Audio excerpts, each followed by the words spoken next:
All right, welcome everybody. This is going to be a quick tutorial on the difference between motors and generators.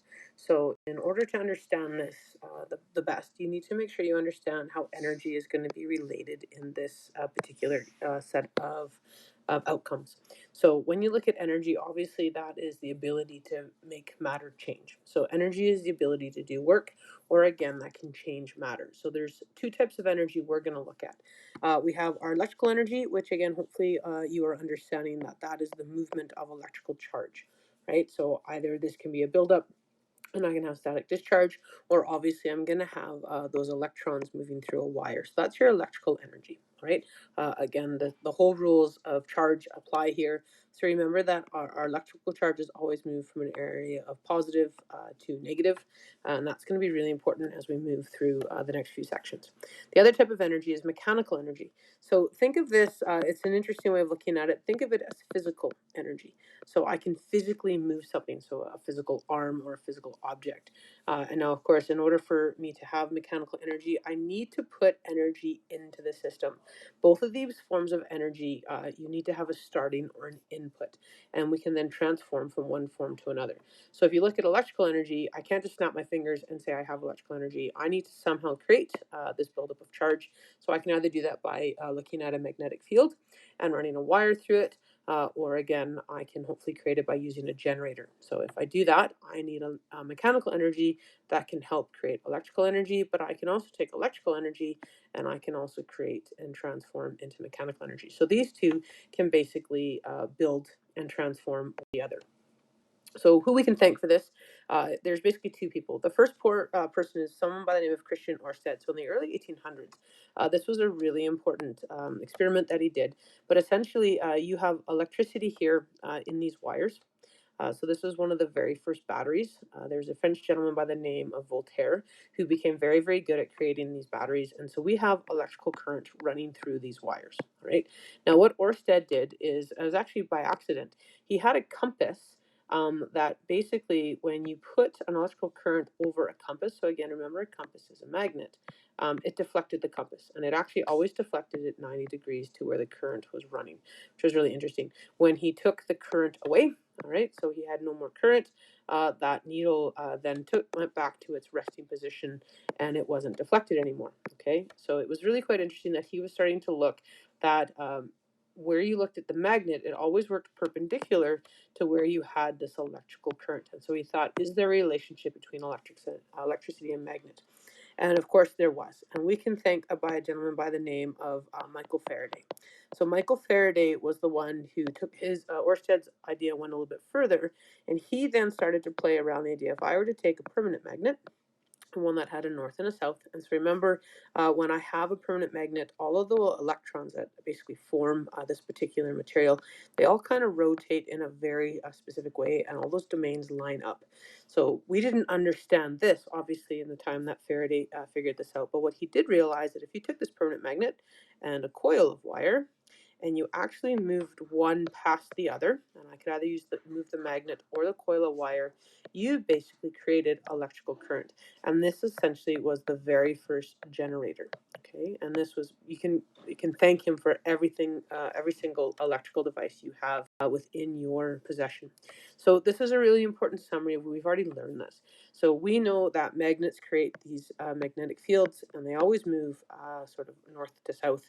But again, remember, if I have this magnetic field, I can actually predict which way the current is going to run, or which way the current is going to create a magnetic field. So this is called the hand rule. This is well beyond science 30, but it's kind of a neat idea.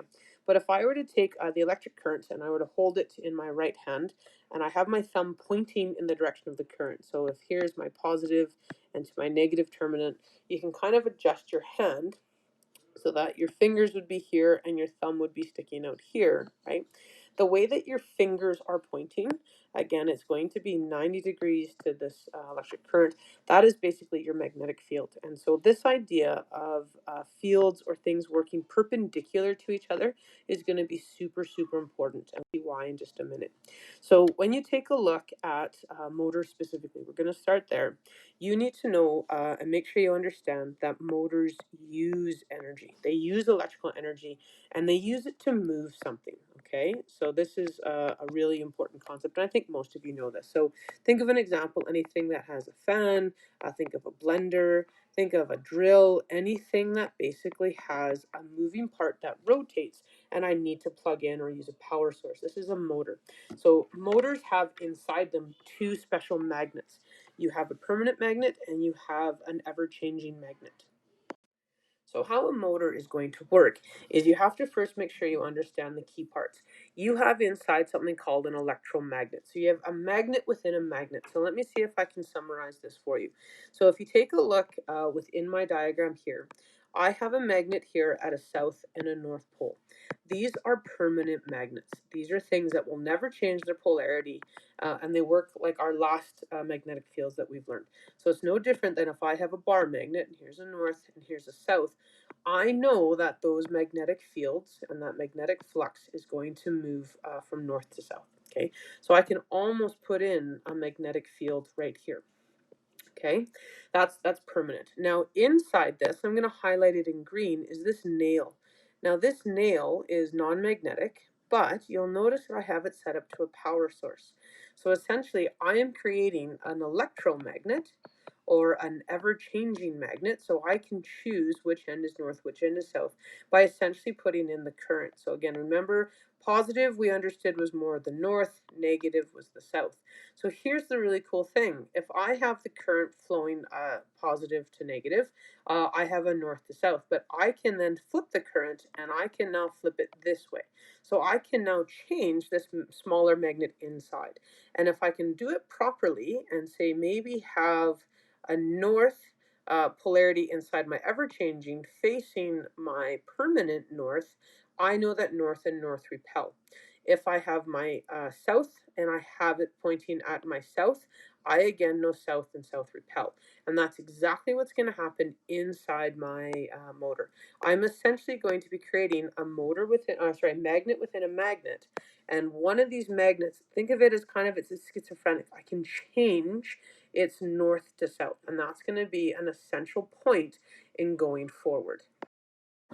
So again, one of the things you need to make sure you can bring forward as we move through this is the fact that if I reverse the current, I can reverse the polarity of the magnets. Okay, so there's a direct connection between which way the current is flowing and which way the magnet becomes magnetized.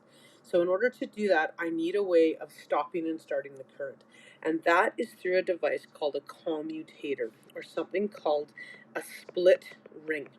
So I'm going to show you this. There's going to be a few videos that we're going to look at, but essentially it's a central cylinder, okay?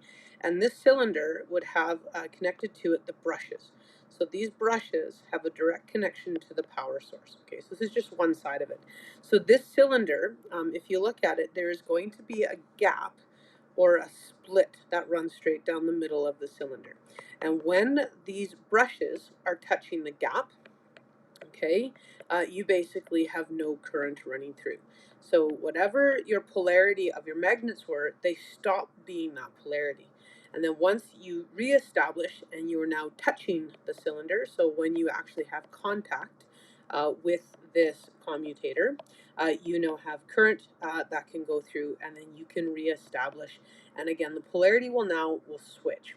So if I originally have it set up that I had, maybe here is my coil of wire, okay, and I had again the current running in. So on this side I might have north, this side I might have south, but as soon as it hits the gap and that connection is broken, the next time it's reestablished, this side of my ever-changing magnet, my electromagnet, is going to switch, okay, and it's going to go back and forth, back and forth. So it's really important that you can understand that your magnet within a magnet can change. So our semi-permanent magnet, or our electromagnet, here is in the middle. So when you take a look at this, again, you can't see the connection to the electricity other than these purple lines. But again, the thing I want you to really watch here is what I'm circling in yellow right here, is these are the gaps that are in that cylinder. So if I drew you a front-on look, you would literally see a gap or a split in that cylinder. So when my brushes are touching this, okay, and I'm in full contact with the actual cylinder itself. So that's basically all of this. Okay, you're going to notice that there is connection there. I now have electricity running through. It's only when it hits these gaps that you again stop and you reestablish. So what essentially has to happen is if I were to redraw my magnet, and I can take a look at maybe changing it from left to right, right to left, that if this magnet, instead of turning it as it is in 90 degrees, I turned it back, this side of my semi-permanent magnet would need to be north, because north and north here is going to repel. I need that to be north and north. So this is going to be north as it turns. So you can imagine as it turns, even right here. But now when I get to this position where I'm 90 degrees, you're going to notice that I lose contact. And that's really good because I need to have this end of my magnet stop being north, because if it's still north by the time I get to the south side, it's going to attract. It's going to do what magnets do, and north and south are going to attract to each other. So what it does is as it's in this 90 degree, it loses contact and then it reestablishes contact, so that eventually as it now turns here, it is now turned into a south magnet. So now as it makes its full rotation, I have south facing south, and it's going to continue to do that. Again, south facing south, but again, when it gets down here and it finishes this rotation, it's going to hit the gap, and that gap is again going to switch the current, and so now the current is going to run the other way. And again, I need that too, because if it's still south by the time it's here, I'm going to attract and it's going to stop. My motor is going to be locked. So again, by the time it gets here, it again has its moment where it changes to north and to north. Okay, so that's a really important summary, and you have to be able to understand. So one of the things I've done is I've embedded in these videos is me showing you this in the lab. So hopefully I'll sort of pause my voice here and we'll see if we can have you guys listen. All right, welcome everybody. This is hopefully going to help clarify some of the things we learned about in our motors lesson. So if you take a look, this right now is what's called a St. Louis motor. So if I give you a side-on view, this is essentially a mock-up of what's inside of a blender or inside of a fan. So the few parts that you need to make sure you can identify is on the outside here, I have permanent magnets. So this is a permanent magnet on this side, and I have a permanent magnet on the other side. So of course, that's going to create a magnetic field running through here. Now, cutting through this magnetic field, you're going to see is a coil of wire. This is the armature. So again, the armature can freely spin, and it's going to spin on the shaft. Right? So when I actually then connect electricity, so the lead would go in here, and then I'd have a lead in here. I'm then going to supply electricity down through here, and connected right here is the brush. So this brush, if you kind of look, you're going to notice from the side, it has a direct contact to this middle brass shaft called the commutator. Now the commutator, if I turn it, you're going to notice you are looking at a slit, and then there is no slit. If I turn it again, you're going to notice that there is a vertical gap. This is why this is called a split ring, because there's literally a split inside this ring. So when these brushes are turned this way, you're going to notice that the gap is open. I have electricity flowing through. So I now, again, I can change the polarity of this magnet. So you'll notice that that spinning magnet on the inside, it is facing this magnet. So these two would have to be the same poles so that they can push, and it would push it away. Now, as this turns, you'll notice if I do a quarter turn, I am now touching the gap. So if I now take a look here, and you can see the front, these brushes are now touching the gap. I have broken connection. So whatever electricity was, say, running through this brush, it's going to lose connection. And as it continues to turn, I again am going to continue to turn, and now I'm not hitting the gap. I have now reversed that electrical flow, which means I've reversed the polarity. So eventually I should have, again, this turning magnet. This end always is going to change from north to south, north to south. So every time it is at that similar pole, it's going to repel. So in this second video, I'm now actually going to show you a working motor. So the biggest thing you're going to notice in the background here is I have a DC power supply. So again, that's one of the things you have to have. Obviously a source of electricity. So as you notice, you're going to see that it comes in through here, through the wire, and this brush is in the background. that is going to be in direct contact with my commutator, and then the black lead here, this is my positive terminal, this brush is going to be here. So one of the things I know is that this is always going to be my north, and this is always going to be my south, because that's my positive and that's my negative terminal, okay? But again, if I can adjust this and I can have it gap, no gap, I can now change the polarity of this middle magnet. So remember, if I can get, say, this one side to be north, when it hits the north, it's going to push. But if I can't reverse it again, and by the time it makes its full rotation, it's here, it's going to stop. And this motor would not work. And this is one of the problem solvings that you can basically look forward to, is that look at your polarity and make sure I always have opposite poles facing each other. All right, so welcome back. Now I actually have a motor that is now hooked up. So I have back here a power source that I'm going to turn on. This is no different than, say, a battery. So this is a 9-volt battery. It's a direct current. I have a direct current source behind me. It's just in this red box here. If I follow the electrical cord, right, I'm going to come in, and you're going to notice that this lead is directly connected to this brush. So this brush is in direct contact with that commutator here in the middle. So again, once I can adjust where those brushes can touch the gap or not, I can change the magnetism and the pole of that turning magnet. So obviously it's not working quite yet. So one of the things that we would do is we would try and problem solve. So one of the things I can do is I can make sure, are my permanent magnets that are down here at the bottom, are they in the right position? So one of the things, we move them closer, move them further apart. Are they north to south? Do I have opposite poles?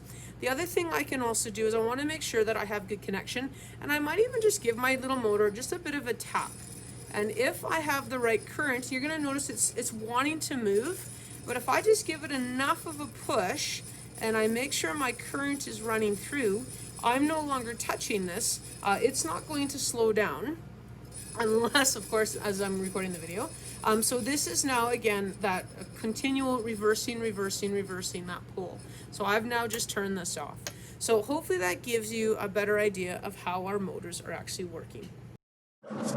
So one of the things you need to be able to do, if I give you a list of parts, can you again make the connections, and can you see these things in their roles? So again, remember your armature is literally attached to your rod or your shaft, and this is the device that actually moves. And on this armature has to be, again, our ever-changing magnet, or you have those coils of wire, and this is the actual device that's going to spin.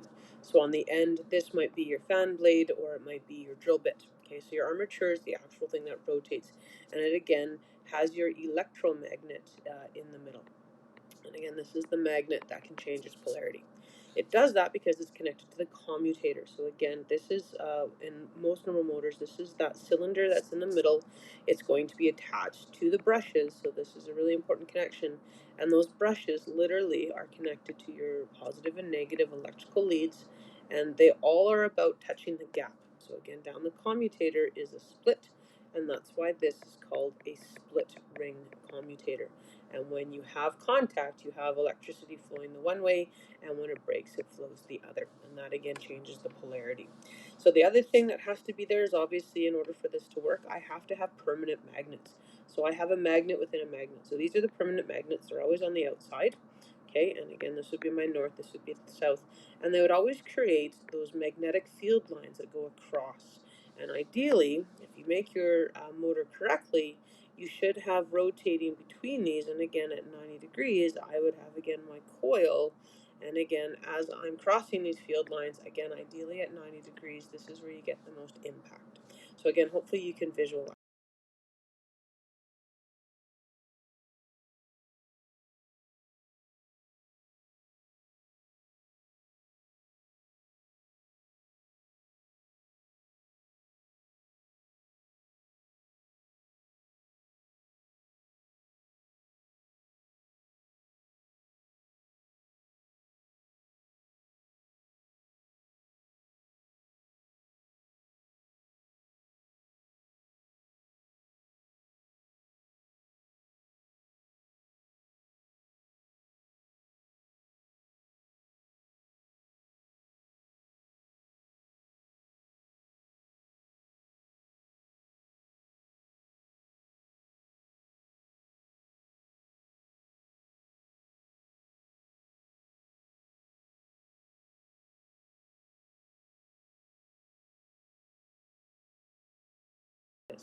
So these next few slides, I'm not going to go through them in too much detail. Again, this is essentially a similar one that me and my son built, and this is what we call a poor man's version of your motor. But again, can you take apart the individual pieces, and could you now problem solve? So if we had a broken motor, could you figure out how we could fix it? So again, I'm going to have my permanent magnets on the ends, so that's probably the most important.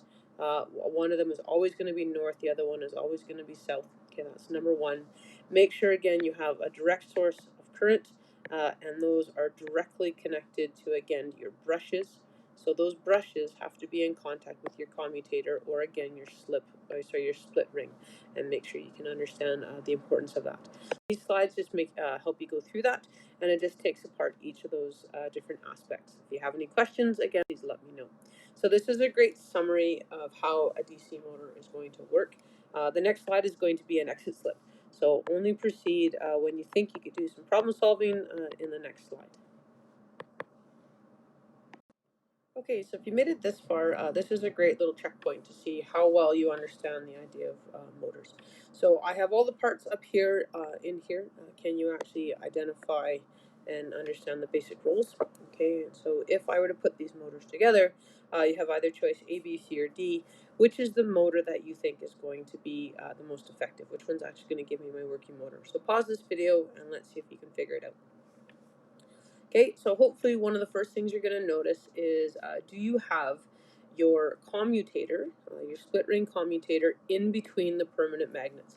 That's the first thing that has to happen. You need to make sure that these permanent magnets are basically going across, and you again are allowing this perpendicular field. So if you basically take a look at a few of these, A and B are probably one of the first ones that I can disclude, because if I take a look at my permanent magnets, they're at the either end of my armature, and they aren't creating, they aren't going between the armature. Okay, they're at the ends. So A and B cannot be the correct answer because of the placement of the permanent magnets.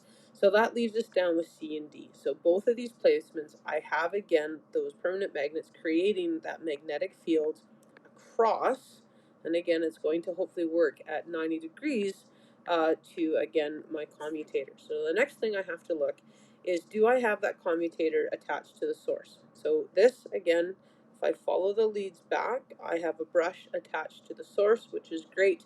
But if I take a look at D, this is where that sort of plan falls to the wayside. I can see that the brushes, they're not contacted where they need to be. These brushes are just on the arm itself or on the shaft, and they need to be here. They need to be on the commutator. So I can quickly take out D as well. So it looks like C is the way to go. So again, if you take a look at all of the different parts that I need to have for my motor in order for it to work, okay, you should be able to see that yes, I have my commutator sitting in the middle of my my my direct my direct circuit. So I have direct contact between my positive and my negative circuit. I have again my split ring, and it's able to, again, the gap to no gap along my brushes, and then I have my electromagnet or my non-permanent magnet, and yes, I've got a north facing a south. That's great. The other way I know it's not D is I have north facing north, so this will never work. So hopefully you've been able to figure out that C is the way to go. So the next video we're going to watch is now, instead of using electricity, we are going to create electricity. So please make sure that you know your motor. It is a device that uses this idea of electric and magnetic fields, and it converts electrical energy. Okay, this is really important, and it's going to convert it into mechanical energy. And this arrow you see is this idea of a conversion. This again is due to electromagnetic induction.